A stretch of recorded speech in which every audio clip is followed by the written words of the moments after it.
नमस्कार। कार्यक्रम जनतासँग मुख्यमन्त्रीमा स्वागत छ। म लीलाराज भट्टराई। प्रदेश सभाको हिउँदे अधिवेशन माघ 7 गतेदेखि सुरु हुँदैछ। अधिवेशनमा मुख्यमन्त्री विरुद्धको अविश्वासको प्रस्ताव सामना गर्ने आधारहरू के कसरी तयार हुँदैछन् त? कुन कुन पार्टीले सघाउनेछन्? यस पटकको अधिवेशनमा प्रदेशको नाम राखिनेछ त? यी र यस्तै समसामयिक विषयवस्तुमा प्रदेशका मुख्यमन्त्री शेरधन राईज्यूसँग आज खास कुराकानी हुनेछ। मुख्यमन्त्रीज्यू, कार्यक्रममा हार्दिक स्वागत छ। धन्यवाद। सुरुमा मुख्यमन्त्रीज्यू र यो रेडियो टेलिभिजन सुन्नुहुने र हेर्नुहुने सबैलाई माघे सङ्क्रान्तिको उपलक्ष्यमा हार्दिक शुभकामना व्यक्त गर्न चाहन्छु। धन्यवाद छ। मेरो पनि शुभकामना सबैलाई। हजुर, अब माघ 1 गते भइसक्दा जाडो त निकै बढ्या छ, तर राजनीतिक सरगर्मी चाहिँ निकै बढ्यो होइन मुख्यमन्त्रीज्यू? बढेकै भन्नु पर्यो। अलिकति चाहिँ अब यो पछिल्लो राजनीतिक घटनाक्रमले परिस्थितिलाई अलिकति तताइ नै राखेको छ। त्यसरूपमा चाहिँ अलिकति त्यही हिसाबले भन्न सकिन्छ। अविश्वासको प्रस्तावलाई सामना गर्ने आधारहरू यो बिचमा के कसरी चाहिँ विकसित भइरहेका छन्, के कसरी तयार भइरहेका छन्? पहिलो कुरा चाहिँ अविश्वासको प्रस्ताव को मतलब चाहिँ रीतको बारेमा नै अलिक प्रश्न उठेको छ। दलीय व्यवस्थामा, दलीय प्रणालीमा, संसदीय अभ्यासमा दलको विधान प्रमुख हुन्छ। दलको विधान विपरीत प्रदेश सभामा एकाएक चाहिँ दर्ता भएको अविश्वास प्रस्तावको रीतको बारेमा, त्यसको वैधानिकताको बारेमा प्रश्न उठेको छ। त्यसको निरूपण सभामुखले गर्नुपर्ने हुन्छ। त्यस पश्चात मात्रै हामी अविश्वासको प्रस्तावलाई सामना गर्ने आधारमा हामी जान सक्छौँ। यद्यपि अब त्यसैलाई नै अविश्वासको प्रस्ताव मान्ने हो भने पनि हाम्रा तयारीहरू भइराखेका छन्। त्यसलाई सामना गर्नको निम्ति आधारहरू हामी तयार गर्दैछौँ र त्यसलाई चाहिँ हामीले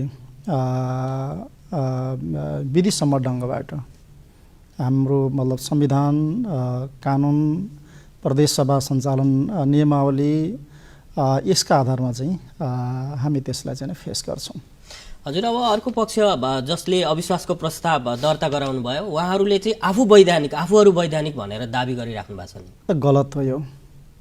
उहाँहरू जतिको मान्छेलाई चाहिँ अब त्यति कुरा पनि ज्ञान नहुनु, थाहा नहुनु वा थाहा भएर मिच्नु, त्यो वास्तवमा चाहिँ राम्रो सुहाउँदिलो कुरा होइन। नेपाल कम्युनिस्ट पार्टीको संसदीय दलको विधानले प्रष्ट रूपमा भनेको छ, व्यवस्था गरेको छ।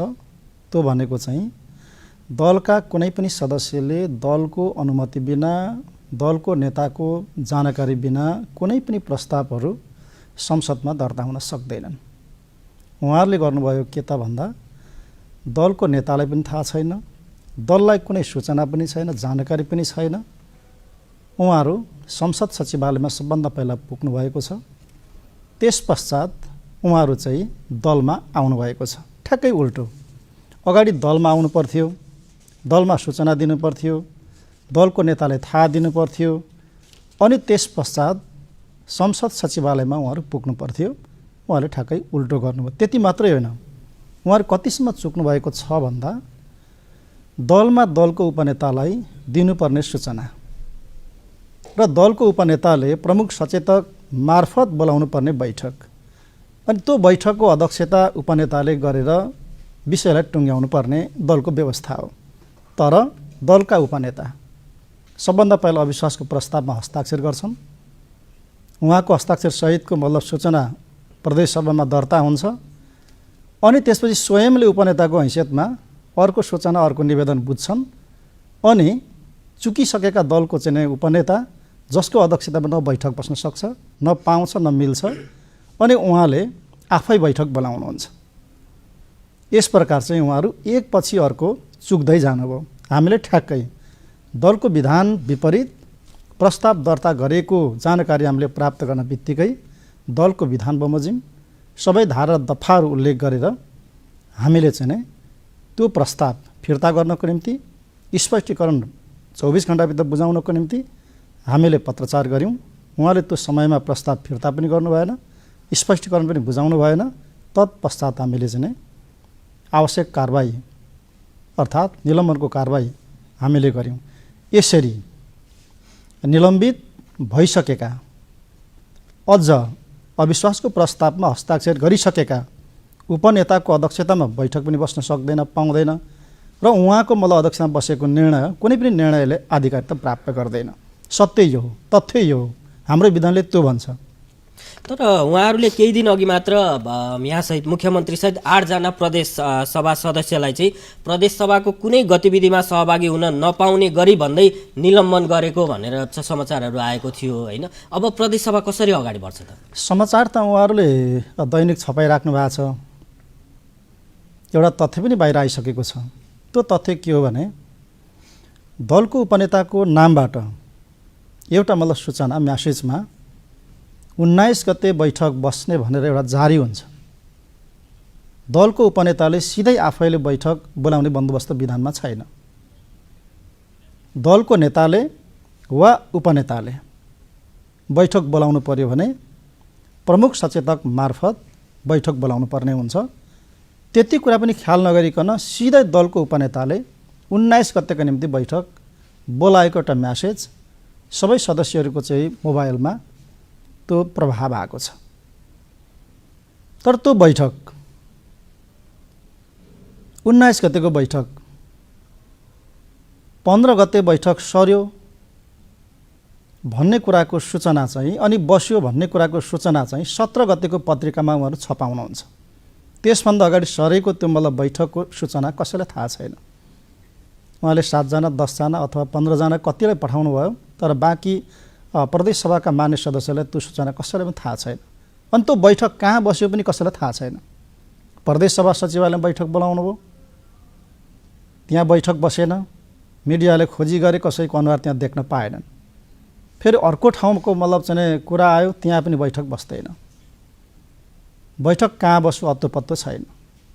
फेरि 19 गतेको बैठक पनि त्यसै प्रकारले बैठक बसेको हवाला दिइन्छ, निर्णय गरेको चाहिँ हवाला दिइन्छ। तर बैठक कहाँ बस्यो, बैठकमा त मिडिया राखेर फोटो खिचाएर हामी दलको बैठक बस्छौँ। त्यस प्रकार हाम्रो दलको बैठकहरू नियमित रूपमा हुन्छन्।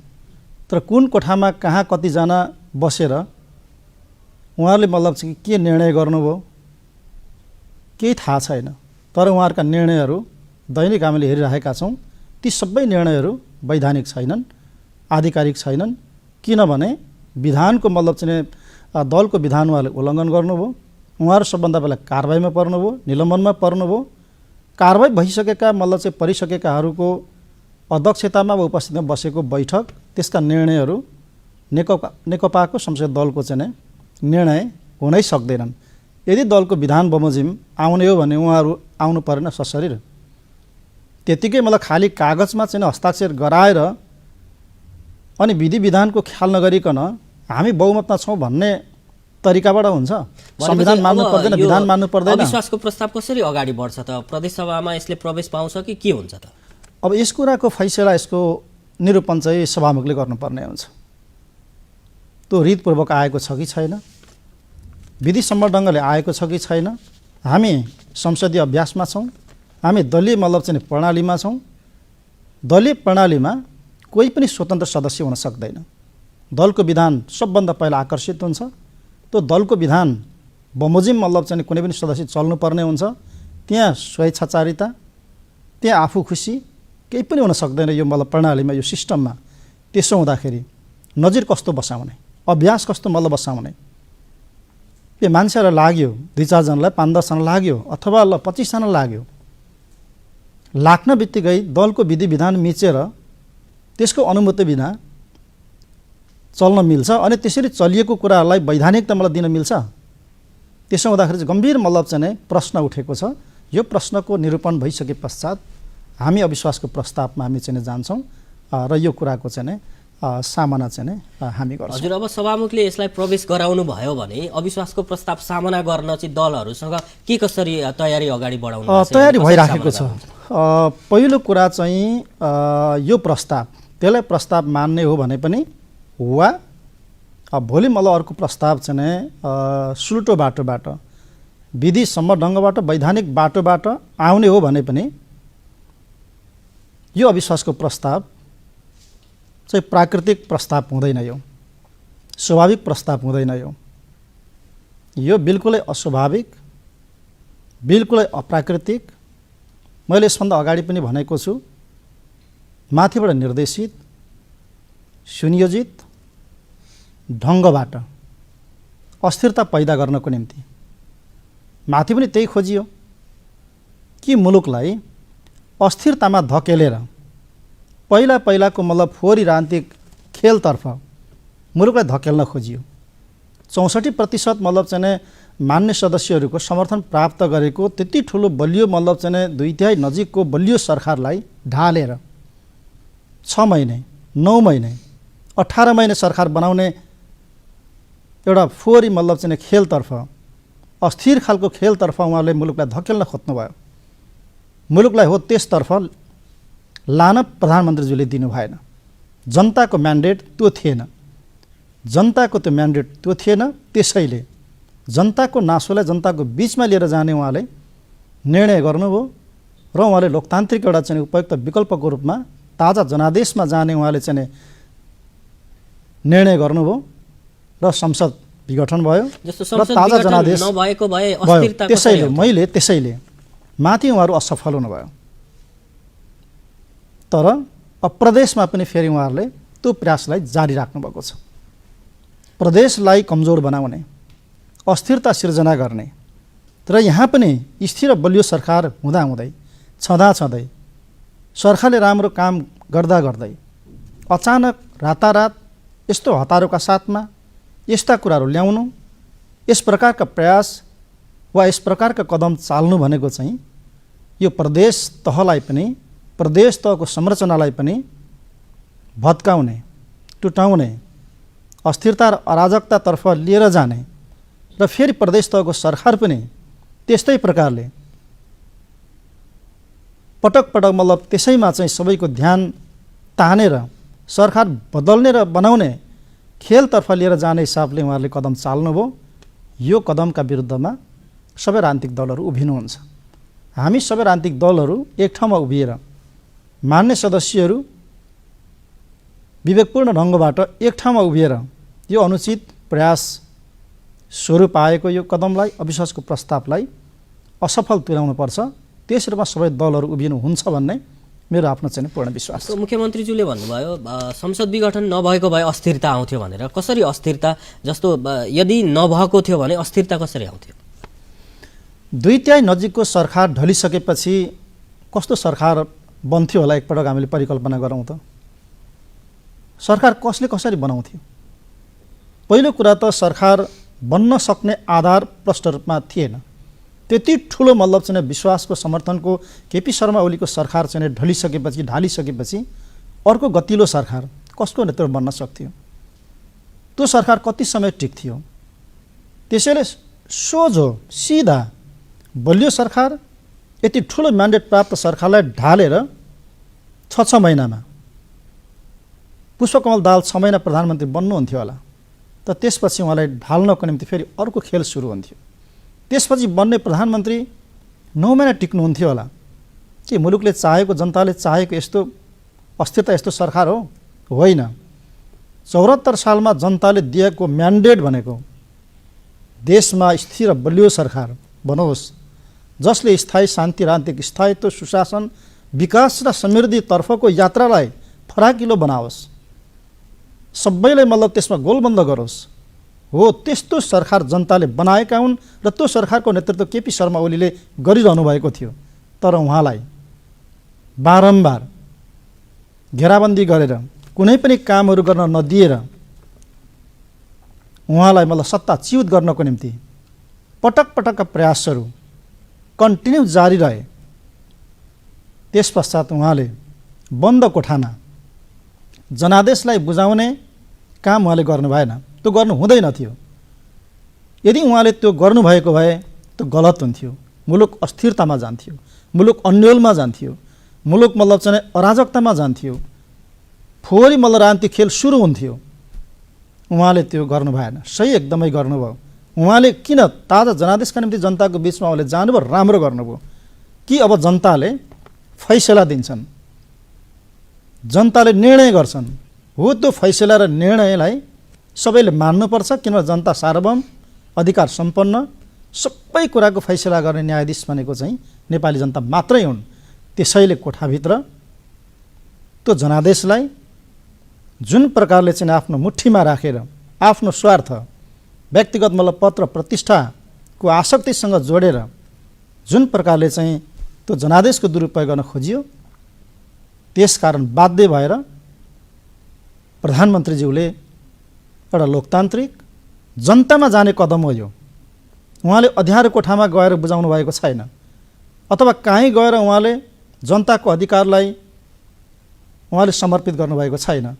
उहाँ सिधा जनतामा आउनुभएको छ, जनताबीच जानुभएको छ। यो असाध्यै पारदर्शी, असाध्यै मतलब चाहिँ सही र लोकतान्त्रिक मतलब चाहिँ यो एउटा बाटो अनि विकल्प हो। यसरी फेरि पनि स्थिरताको लागि, फेरि पनि स्थायित्वको लागि, फेरि पनि सुशासन र विकास र समृद्धिको यात्रालाई गति दिनको निम्ति जनताले फेरि पनि फैसला गर्नुपर्नेछ। फेरि पनि त्यस प्रकार नयाँ मतलब चाहिँ प्रतिनिधिले चुन्नुपर्नेछ, ताकि यस प्रकारको घेराबन्दीवालाहरू पद र प्रतिष्ठामा मात्रै आफ्नो सम्पूर्ण समय खर्च गर्नेहरू, कुण्ठाग्रस्त भएर बाँच्नेहरूलाई जनताले दण्डित गर्न सक्नु पर्यो। त्यस प्रकार जनादेशमा मुलुक मतलब चाहिँ गएको छ, निर्वाचनमा मुलुक चाहिँ गएको छ। यसरी मैले अघि भनेको कुरा यस प्रकार चाहिँ पुष्टि हुन्छ कि कमरेड प्रचण्ड सहितका केही नेताहरूले अस्थिरतामा मुलुकलाई धकेल्न उहाँले चाहना गर्नुभयो, दबाब दिनुभयो। मुलुक यदि अँध्यारो कोठामा केपी शर्मा सबै चिज बुझाउनु भएको भए मुलुक यति बेला अस्थिरतामा गइसक्यो। हजुर, अब केन्द्रको त्यो एक किसिमको भूकम्पको पराकम्प प्रदेशसम्म पनि आइपुग्यो होइन? अब प्रदेश सभाका सदस्यज्यूहरूले यो प्रस्तावको विरुद्धमा लाग्नुहुन्छ भन्ने यहाँको विश्वास छ। खास गरी प्रदेश सभामा अविश्वासको प्रस्तावको विरुद्धमा चाहिँ प्रदेश सभा सदस्यहरू खास किन लाग्ने? के आधारहरू छन्? के कारणले लाग्ने? विश्वासको मत किन दिने? पहिलो कुरा, प्रदेश सरकार अलोकप्रिय भएर, मुख्यमन्त्री असक्षम भएर, काम गर्न नसकेर, भ्रष्ट भएर अथवा लथालिङ्ग मतलब प्रदेशलाई गरेर यो अविश्वासको प्रस्ताव आएको होइन। यो दुनियाँलाई थाहा छ। यो त्यसैले मान्य सदस्यहरू सबै राजनीतिक दलहरू रियल ग्राउन्डमा उभिनुहुन्छ, उहाँहरू विश्लेषण गर्नुहुन्छ, त्यसपछि एउटा निर्णय, त्यो सही निर्णय गर्नुहुन्छ। त्यसो हुँदा मेरो विश्वास के हो भने सरकार सफलतापूर्वक अगाडि बढेको छ।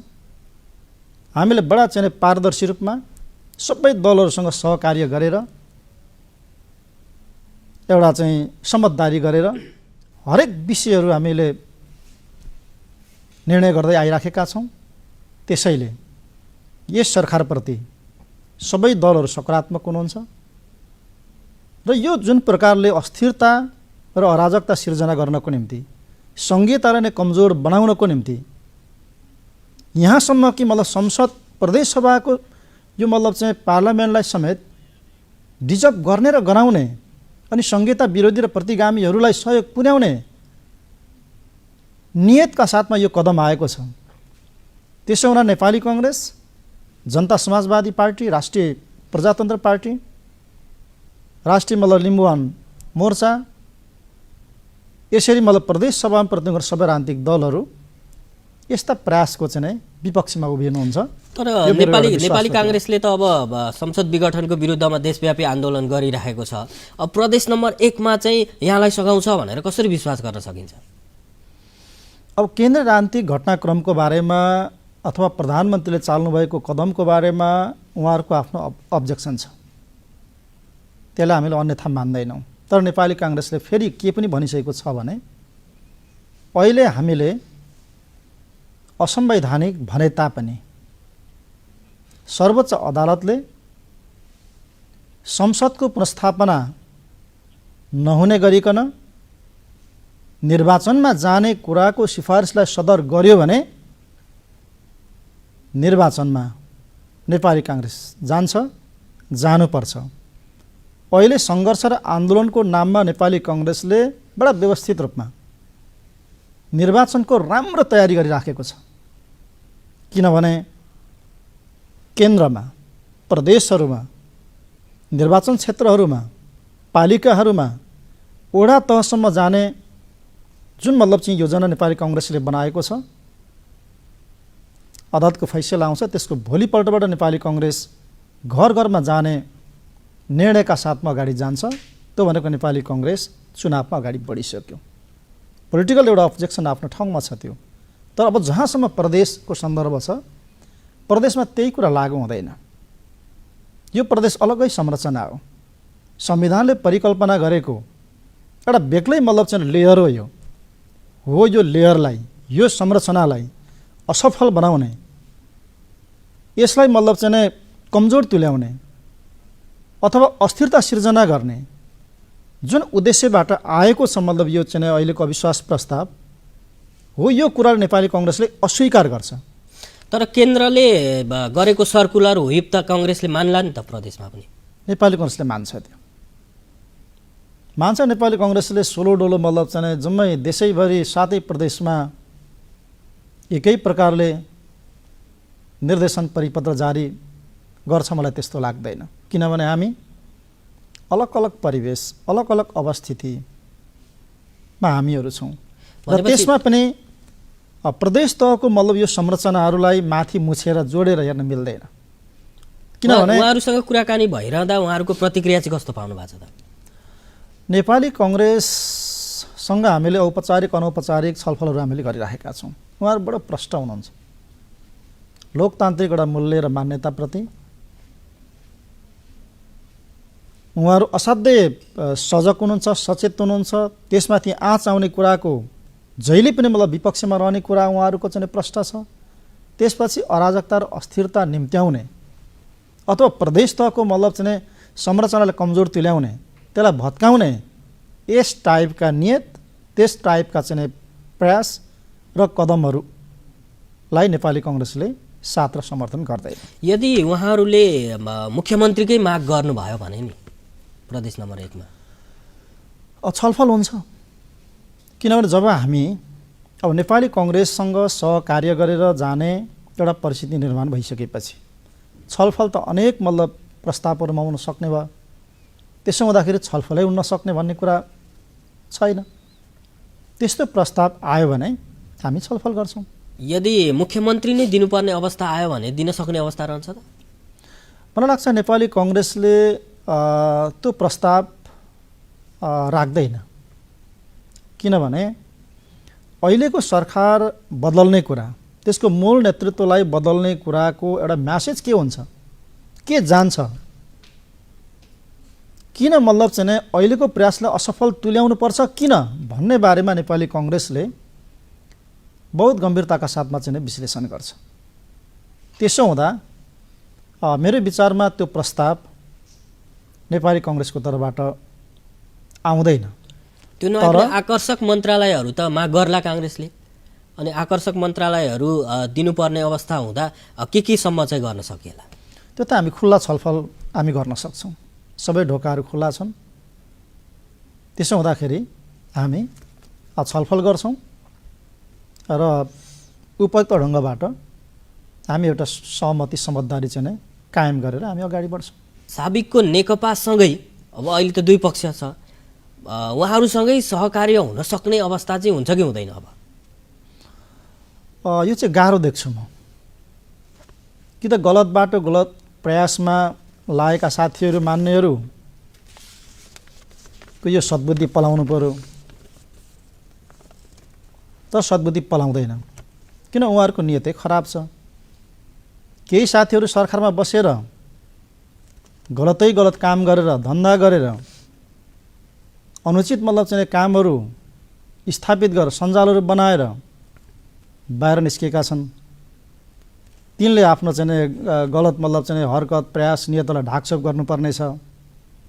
अनि ठुलो भाग पाउँछु कि भन्ने एउटा आश गरेर अगाडि बढेको चाहिँ अवस्था छ। त्यो मनस्थिति, त्यो नियत एकाएक चेन्ज हुन्छ जस्तो मलाई लाग्दैन। त्यसो कोही मान्छेलाई मुख्यमन्त्री नभइकन भातै नरुचेको अवस्था छ, निन्द्रै नआएको अवस्था छ, आरामले मतलब चाहिँ बस्नै नसकेको अवस्था छ। एउटा स्वाभाविक एउटा चाहिँ मतलब चाहिँ प्रक्रियालाई विधिलाई कुर्न नसक्ने निर्वाचन त आखिरी मतलब चाहिँ एउटा विधि र प्रक्रिया गइसकेपछि हार जित हुन्छ नि। मलाई पनि हारेको अनुभव छ। 2064 सालमा मैले चुनाव हारेँ। मैले त्यसलाई हार्दिकतापूर्वक मैले स्वीकार गरेँ। म आफै पार्टी अफिसको अगाडि 50औं जना मतलब चाहिँ नेता कार्यकर्ता लाइनमा राखेर विजय उम्मेदवारलाई बधाई दिने शुभकामना दिने मान्छेमा पर्छु म। जनताको म्यान्डेटलाई शिरोधार्य गरेर 5 वर्ष आरामले जनताको बिचमा काम गरेर म फेरि मतलब निर्वाचित भएर आएको चाहिँ मतलब संविधान सभाको सदस्य, व्यवस्थापिकाको चाहिँ सदस्य हो भनिसकेपछि एउटा विधिमा गइसकेपछि प्रक्रियामा गइसकेपछि अनि त्यति समय अवधि कुर्न सकिँदैन, कुर्नु पर्दैन। 5 वर्षको निम्ति म इलेक्टेड भएको मुख्यमन्त्रीमा चुनाव लडेर टिका लाएर होइन, चुनाव लडेर आएको त मेरो प्रतिद्वन्द्वीले 5 वर्ष कुर्नु पर्दैन। त्यति कुराको हेका राख्नु पर्दैन। आफ्नो मतलब चाहिँ एउटा इज्जत मर्यादा आफ्नो औकात र हैसियत राखेर बडा धैर्यतापूर्वक चाहिँ जनताहरूको बिचमा काम गर्नु पर्दैन। आजै चाहियो, भोलि नै चाहियो, नभए सबै यस्तो पनि हुन्छ। त्यसैले उहाँहरू रातारात उहाँहरूको बुद्धि मतलब चाहिँ फेरिएला, बडा सद्बुद्धि चाहिँ फेरेर यो गलत गरिएछ भनेर आउनु होला। मलाई त्यस्तो लाग्दैन। तर फेरि सम्भावना चाहिँ छैन भनेर म भन्दिनँ। सम्भावना त छ, तर उहाँहरूको मतलब सद्बुद्धि त्यसरी पलाएर उहाँहरू आउनु होला भनेर म चाहिँ ठान्दिनँ। भनेपछि विधि र प्रक्रिया भन्दा पनि व्यक्तिगत महत्त्वाकांक्षाका कारणले समस्या भयो भन्न खोज्नुभयो? केन्द्रमा पनि त्यही हो समस्या। ल हेर्नुहोस् त, कमरेड प्रचण्डलाई 4 महिना कुर्न केले दिएन भनेको? महाधिवेशन चैतमा गर्ने भनेको छ। केपी शर्मा ओलीले अध्यक्ष आफू नदोरिने भन्नुभएको छ। सिंगल अध्यक्ष कमरेड प्रचण्ड पुष्पकमल दाहाल। केले त्यति धैर्यता मतलब चाहिँ उहाँलाई चाहिँ केले रोक्यो, केले मतलब चाहिँ उहाँलाई बाँध्यो? 2 वर्ष पछाडि चुनावपछि प्रधानमन्त्री नदोरिने कुरा उहाँले भन्नुभएको छ। प्रधानमन्त्री पुष्पकमल दाहालै बन्नुहुन्थ्यो। त्यति कुर्नको निम्ति, त्यति धैर्य गर्नको निम्ति केले रोक्यो? आखिर यो अहिलेको विवाद त समस्या कुनै सिद्धान्त विचार नीति कार्यक्रममा भएको विवाद हो र? यो नितान्त कमरेड प्रचण्डको पद र प्रतिष्ठा प्रतिको चरम आसक्ति, व्यक्तिगत महत्त्वाकांक्षा अनि हाम्रा अन्य नेताहरू कुण्ठाग्रस्त भएर एकदमै कुण्ठाग्रस्त भएर ईर्ष्याले जलेर दाहले जलेर अनि त्यस प्रकारको गठजोडबाट यो समस्या पैदा भएको होइन र? हामीले कहिल्यै सिद्धान्तमा त्यत्रा बैठकहरू बसे, कहिले मुलुकको चाहिँ हितको बारे, जनताको समस्याहरूको बारेमा छलफल भयो? सोफा र कुर्सीको बारेमा, कुर्सी कता ढल्कियो, कस्तो कुर्सी राखियो, भनेपछि प्रदेशमा पनि अहिले जुन यहाँ विरुद्ध अविश्वासको प्रस्ताव आयो, पहिला पनि असहयोगै हुँदै आएको थियो कि कस्तो अवस्था थियो त? अब यो कुरा त मैले बताउनै पर्दैन नि। मेरा प्रिय एकजना आर्थिक मामिला मन्त्री थिए, मैले बडा विश्वास गरेका।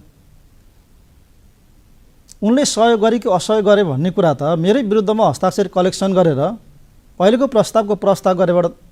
प्रस्ताव बसेबाट थाहा हुन्छ नि। कति सहयोग गरे होला, कसरी गरे होला, यसबाट थाहा हुन्छ। अनि पार्टीमा जहिले अहिले मुख्यमन्त्रीको मतलब जय दावा गर्दै हुनुहुन्छ, दलको नेता भनौँ उहाँ दावा गर्दै हुनुहुन्छ, उहाँ मसँग पराजित हुनुभएको व्यक्ति हो। उहाँले मलाई कसरी मतलब सहयोग गर्नुभयो होला, यो त मैले भनिराख्नै पर्दैन। भनेपछि पार्टीबाट त्यति राम्रो सहयोग थिएन? उहाँहरूबाट सहयोग होइन, अप्ठ्यारो पार्ने, अनुचित दबाब दिने देखि लिएर कसरी मलाई सरकारलाई कमजोर बनाउने,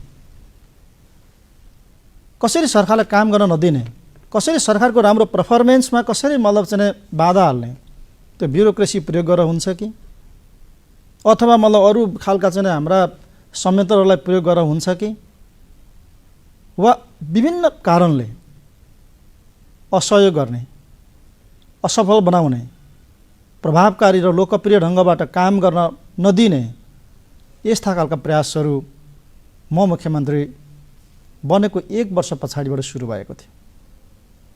यस्तो असहजताको बिचमा मैले काम गर्नु परेको थियो। भनेपछि व्यवस्था नै असफल पार्ने किसिमले त्यो नियतले नै केन्द्र र प्रदेशमा त्यस्तो कार्य भएको हो कि व्यक्तिगत महत्त्वाकांक्षा हो त?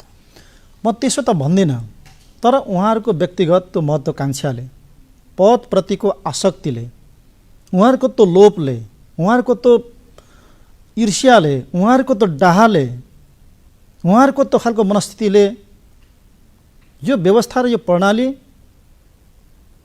नचाहनेहरूलाई सहयोग पुर्यायो, बल पुर्यायो, उनीहरूलाई हौसाउने, उनीहरूलाई खुसी तुल्याउने काम गर्यो त्यो प्रवृत्तिले। त्यसो हुनाले उहाँहरूले यो व्यवस्था, यो प्रणालीलाई नै सिद्ध्याउने यो नियत राख्नुभयो। त्यो मैले भनिरहेको छैन, त्यो म चार चुहारा लगाउन चाहन्न, तर उहाँहरूको चिन्तन, उहाँहरूको व्यवहार, उहाँहरूको त्यो मतलब चाहिँ आसक्ति अनि उहाँहरूका चाहिँ अनुचित प्रयासहरूले चाहिँ उनीहरूलाई, प्रतिगामीहरूलाई, यो प्रणाली विरोधीहरूलाई, अस्थिरता चाहनेहरूलाई 100% बल पुर्याएको छ। भनेपछि अहिले अब दुवै पक्षले एकअर्कालाई कारबाही गरागरको अवस्था सिर्जना भएको छ। अविश्वासको प्रस्ताव सामना गर्ने क्रममा यी कुराहरू झन् पेचिलो बन्दै त जाँदैन? अहिले अवस्था पेचिलै छ, किनभने उहाँहरूले अब खाली कागजमा साइन गराएपछि त्यही हो संविधान, त्यही हो कानुन, जम्मै थोक भने ठान्नुभयो। हामीले संविधानलाई पनि एका राख्यौँ, हामीले कानुनलाई पनि एका राख्यौँ, दलको विधानलाई पनि एका राख्यौँ, सबै कुरालाई एका राखेर हामी अगाडि बढ्यौँ। उहाँहरू चुक्नुभयो। चुकेको ठाउँमा विधानबाट हामीले, त्यसमा कुनै आग्रह पूर्वाग्रह छैन, एउटा दलको सदस्यले विधानको त पालना गर्नु पर्यो नि, त्यति कुरा त कम्तीमा एका राख्नु पर्यो नि। दलले टिकट दिएर दलको चुनाव चिन्हबाट उठेको सदस्यलाई एउटा दलको विधानमा त बान्नु पर्यो नि, हो त बान्ने काम हामीले गरेका हौँ। त्यसैले त्यस पश्चात उहाँले चालेका कदमहरू त त्यो निराशाको, हताशाको, त्यो चाहिँ त्रासको एउटा मनस्थितिबाट एकपछि अर्को गल्ती गर्दै गर्दै गर्दै गल्तीको यति ठुलो चाङ बनेको छ। अब उहाँले कसरी बुझ्नुहुन्छ? अब समस्या सभामुखज्यूको चाहिँ थाप्लोमा पुगेको छ, उहाँलाई पनि अहिले बडा चाहिँ अप्ठ्यारो छ। तर सभामुखज्यूले नै विषयवस्तुहरूलाई अध्ययन गरेर संविधान, कानुन, नियम र दलको विधानलाई राखेर त्यसमाथि टेकेर उहाँले कोही मतलब कसैबाट प्रभावित हुन जरुरी छैन, उहाँले प्रभावित हुनु पर्दैन, न त हामीबाट न त मतलब अरू साथीहरूबाट। उहाँले चारवटा चिजमा टेकेर अगाडि बढ्ने हो। त्यस क्रममा चाहिँ यी सबै मतलब झमेलाहरूको निरूपण हुनुपर्छ। एउटा मतलब सहजकर्ताको भूमिका पनि उहाँले खेल्नुपर्छ, किन उहाँ सभामुख हुनुहुन्छ। हामीले सभामुखज्यू र उपसभामुखज्यूलाई आग्रह पनि गरेका छौँ कि तपाईँहरूले विषयवस्तुहरूलाई संविधान, कानुन, नियम, दलको विधानलाई राखेर अध्ययन गर्नुहोस्, हेर्नुहोस्, छलफल गर्नुहोस्, परामर्श गर्नुहोस् र सही निर्णय लिएर अगाडि बढ्नुहोस्। हामीले आग्रह गरेका छौँ। 7 गतेभन्दा अगावै सायद यी कुराहरूको चाहिँ निरूपण चाहिँ हुन्छ। अब दुवै पक्षबाट सांसद तानातान हुने अवस्था देखिँदै गएको छ। अब यसो भइरहँदा त्यसमा अनुचित गतिविधिहरू नहोलान् भन्न कसरी सकिएला र? अब हामीहरूको तर्फबाट अनुचित प्रयासहरू हामी गर्दैनौँ। कतिपय छापा मिडियाहरूमा प्रायोजित ढङ्गबाट चाहिँ छपाएर हामीलाई लान्छित गर्ने खालका कामहरू साथीहरूले गरिराखेका छन्। त्यसमा मेरो ध्यान आकृष्ट भइराखेको छ। जसले त्यो धन्दा गर्दैछ, त्यो धन्दा गर्नेले आफ्नै सञ्चार माध्यमबाट, आफ्नै पत्रिका र आफ्नै अनलाइनबाट हामीलाई मतलब चाहिँ लान्छित गरेर न्यानो र बडा चाहिँ शुद्धताको चाहिँ अनुभूति गरेर राति निदाउने वा सञ्चारले बस्ने खालको काम केही साथीहरूले गर्दैछन्। हामी त्यस्तो गर्दैनौँ। हामी कोही मान्ने सदस्यहरूलाई तान्ने वा प्रभाव पार्ने अनुचित ढङ्गबाट त्यो प्रयास र त्यो काम हामी गर्दैनौँ।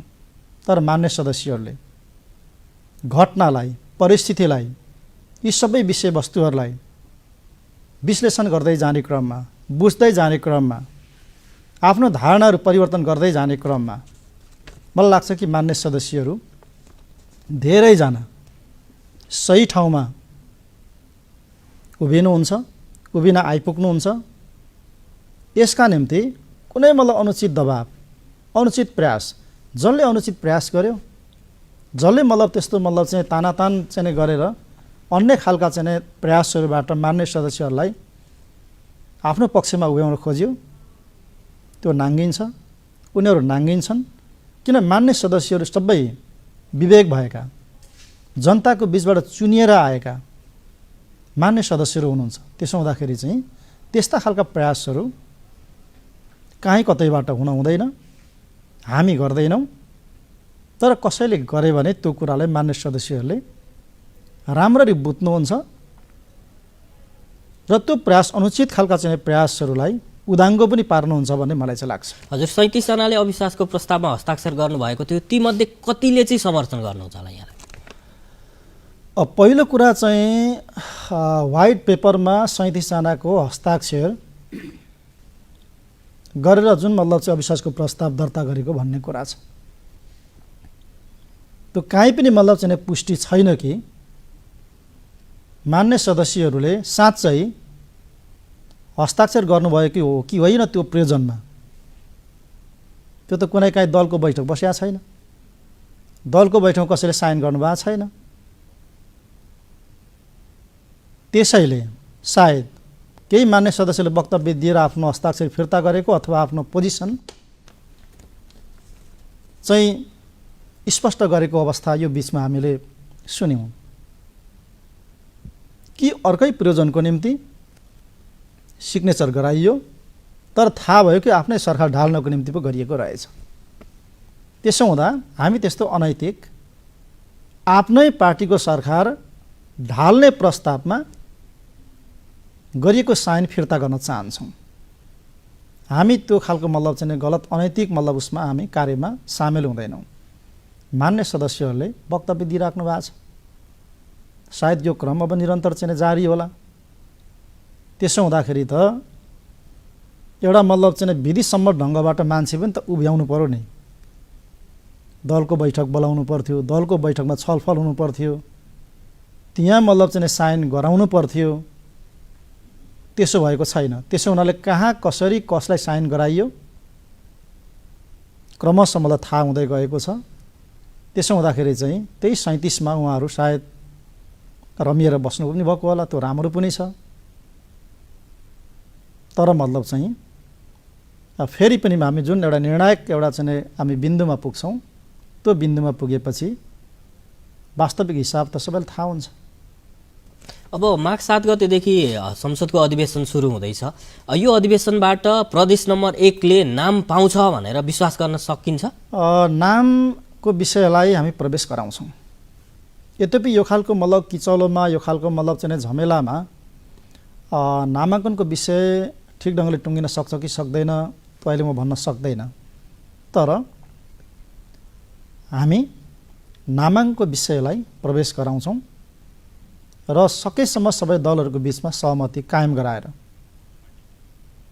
एउटा बिन्दु मतलब चाहिँ आधार बिन्दु खोजेर हामी नामाङ्कनको विषय चाहिँ हामी टुङ्ग्याउन चाहन्छौँ।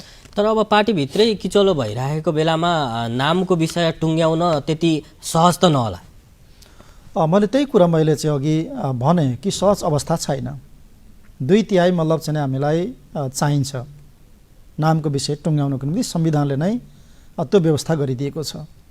त्यसो हुँदाखेरि चाहिँ अहिलेको यो जुन खालको असहज खालको चाहिँ अवस्था पैदा भएको छ, यसले प्रभाव पार्न सक्छ।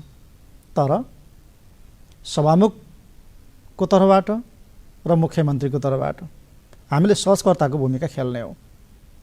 हामीले मलाई प्रस्ताव गर्ने होइन, हामीले तोक्ने होइन, सहजीकरण गर्ने हो। त्यसमा सबै दलहरू, सबै मान्य सदस्यहरू गम्भीर बन्नुपर्छ, जिम्मेवार बन्नुपर्छ, आफ्नो विवेकले मतलब चाहिँ प्रस्तुत हुनुपर्छ। त्यसो हुँदाखेरि चाहिँ यो झमेलाको, यो असहजताको एउटा मतलब चाहिँ नै मारमा र त्यसको प्रभावमा नामको विषयलाई पार्नु हुँदैन। म त्यही हिसाबले सबै मान्य सदस्यले, सबै दलहरूलाई म यो कार्यक्रम मार्फत चाहिँ नै आह्वान पनि, आग्रह पनि गर्न चाहन्छु। प्रदेश सभाको बिजनेस चाहिँ के हुन्छ त यो पटकको प्रदेश सभाको? एउटा नामको विषय नै हो। त्यसपछि यो अधिवेशन मूलत कानुन निर्माणसँग सम्बन्धित नै मतलब चाहिँ नै अधिवेशन हुन्छ। हामी बिजनेसहरू त्यसै प्रकारले चाहिँ तयार गर्छौँ। हामीले थुप्रै मतलब कानुनहरू हामीले बनाउनु छ। कानुनहरूको बनेका कानुनहरूको पुनरावलोकन अथवा त्यसको मतलब संशोधन, किन हामीले कानुन नयाँ बनायौँ, अहिलेसम्मको हाम्रो प्रयोग र अभ्यासमा ती कानुनहरूलाई कतिपय सन्दर्भमा चाहिँ संशोधन गर्नुपर्ने एउटा चाहिँ आवश्यकता पनि हामीले महसुस गरिरहेका छौँ। त्यसो हुँदाखेरि मूलत कानुन निर्माणमा र प्रदेशको चाहिँ नामाङ्कन टुङ्ग्याउने कुरामा नै यो प्रदेश सभाको बैठक चाहिँ नै केन्द्रित हुन्छ। बिजनेसहरू चाहिँ त्यसरी नै हामी तयार गर्छौँ। अहिले प्रदेशका कतिपय योजनाहरू चाहिँ भुक्तानी नभएर रोकिएको भन्ने गुनासो आइरहेको छ र मुख्यमन्त्री कार्यालयकै कारण रोकियो भनेर चाहिँ अर्को समूहले आरोप लगाइरहेको अवस्था पनि छ। खास भएको चाहिँ के हो त? त्यो आरोपहरू नितान्त चाहिँ नै गलत छन् र झुटमा आधारित छन्। धेरै कुराहरूमा बाहिर अहिले खोल्न चाहन्न। भर्खरै मैले आर्थिक मामिला मन्त्रालय सम्हालेको हुनाले म मन्त्रालयमा पुगेँ, त्यहाँ पनि कुराहरू सुने। आज जुन सङ्कटबाट प्रदेश गुज्रदैछ अथवा सरकार गुज्रदैछ, यो सङ्कट कहाँबाट आयो? आज भुक्तानीको प्रोब्लम, आज मुख्यमन्त्रीले छानबिन कमिटी बनाएर अध्ययन गर्नुपर्ने, टेक्निकल कमिटी बनाएर अध्ययन गर्नुपर्ने अनि भुक्तानी दिनुपर्ने, यो खण्ड कहाँबाट आयो? को थियो अर्थमन्त्री? कसले आर्थिक मामला मन्त्री सम्हालेको थियो?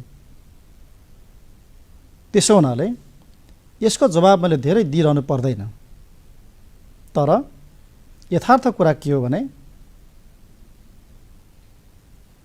हाम्रो आर्थिक मामिला मन्त्रालय सम्हाल्ने मन्त्रीले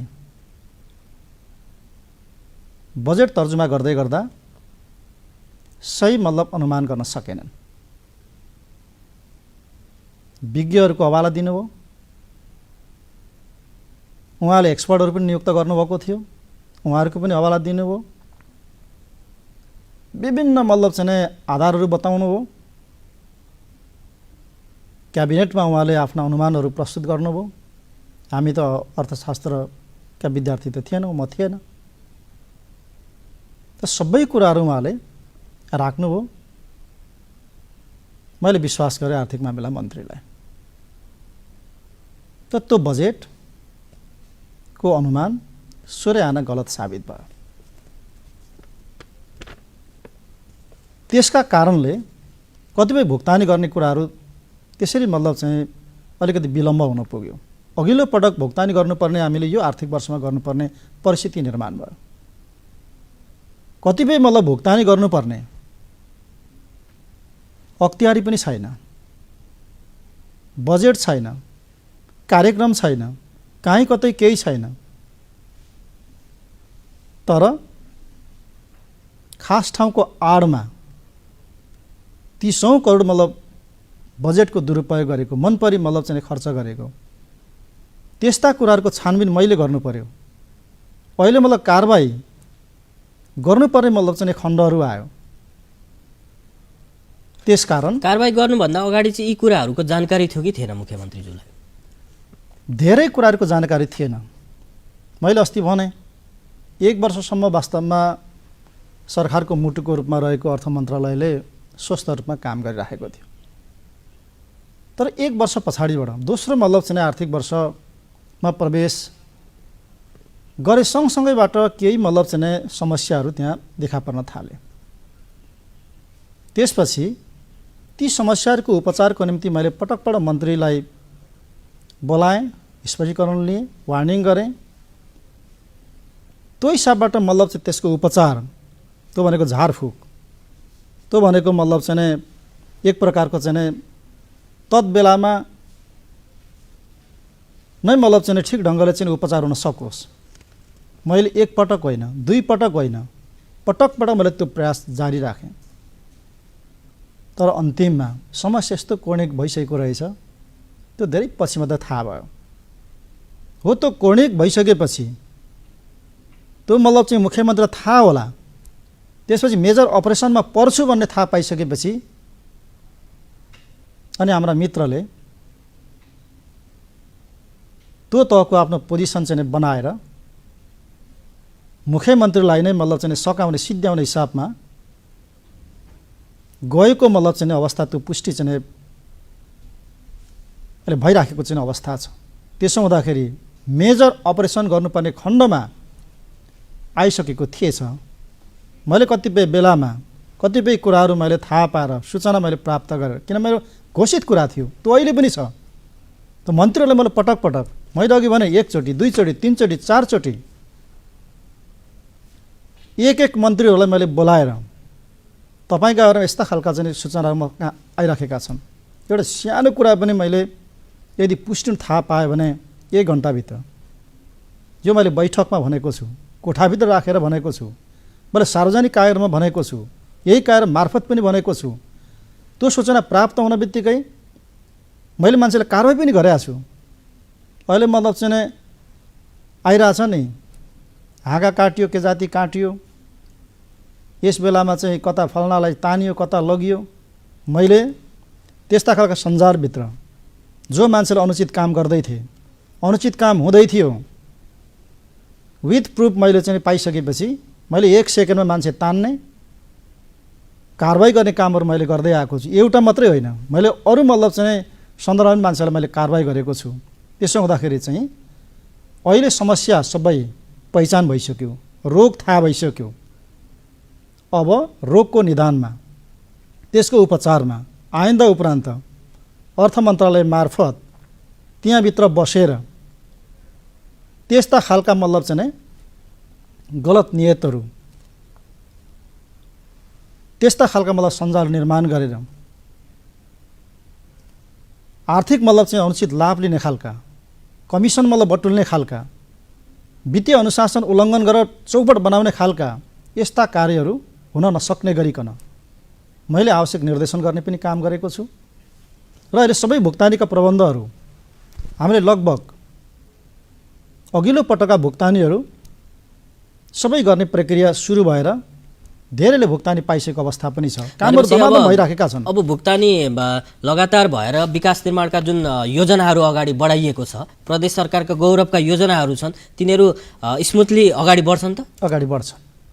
हामी स्रोतको चापमा छौँ, किनभने एक त कोभिडका कारणले हाम्रो सम्पूर्ण स्रोतहरू खुम्चिएको र सुकेको अवस्था छ। केन्द्रबाट आउने विभिन्न मतलब शीर्षकमा आउने बजेटहरू पनि घटेर आएको चाहिँ अवस्था छ। अनि हाम्रो अनुमानहरू फेल खाएको अवस्था छ। मैले अघि नै भने हामी यथार्थमा उभिएर रियल मतलब चाहिँ एउटा बजेट हामीले बनाउन सकेनौँ। त्यस कारणले हामी स्रोतको असाध्य मतलब एउटा दबावमा छौँ। तर हामीले थालेका कामहरू राम्रा छन्, किनभने हामीले एउटा मतलब मापदण्डमा आधारित भएर हिमाल, पहाड, तराई सबै प्रदेश निर्वाचन क्षेत्रहरूलाई मुख्य आधार बनाएर प्रत्यक्ष रूपमा मान्ने सदस्य जोडेर हामीले बहुवर्षीय सडकहरू हामीले सुरु गरेका छौँ। सडक पुलहरू धमाधम चाहिँ बनिराखेका छन्। अन्य मतलब चाहिँ योजना आयोजनाहरू धमाधम चाहिँ भइराखेका छन्। हामीले यो कुरालाई जस्ताको तस्तै सङ्घीय सरकारसँग, अर्थ मन्त्रालयसँग पनि हामीले राखेर कुराकानी हामी गरिराखेका छौँ। त्यसो हुनाले समपूरक अनुदानको शीर्षकबाट, विशेष अनुदानको शीर्षकबाट, सशर्त मतलब चाहिँ अनुदानको शीर्षकबाट वा अरू स्रोतबाट सकेसम्म यी हाम्रा योजनाहरूको निरन्तरताको निम्ति, सम्पन्नताको निम्ति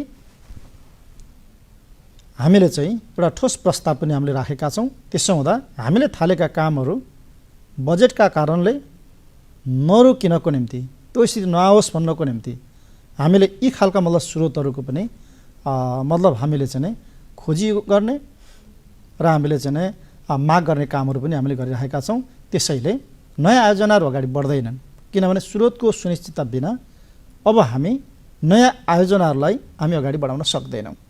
तर हाम्रो मतलब अनगोइङ परियोजनाहरू जो सञ्चालनमा छन् ती परियोजनाहरूलाई गुणस्तरीय रूपमा मतलब सम्पन्न गर्नको निम्ति चाहिँ हामी विभिन्न स्रोतहरूको हामी चाहिँ खोजी गर्छौँ र त्यसलाई हामी निरन्तरता दिन्छौँ। अत्यन्तै व्यस्त समयका बावजुद पनि समय उपलब्ध गराएर यति महत्त्वपूर्ण जानकारीहरू राखिदिनु भएकोमा मुख्यमन्त्रीज्यूलाई धेरै धेरै धन्यवाद दिन चाहन्छु। धन्यवाद। कार्यक्रम सुन्नुहुने र हेर्नुहुने तपाईँ सबैलाई पनि धेरै धेरै धन्यवाद।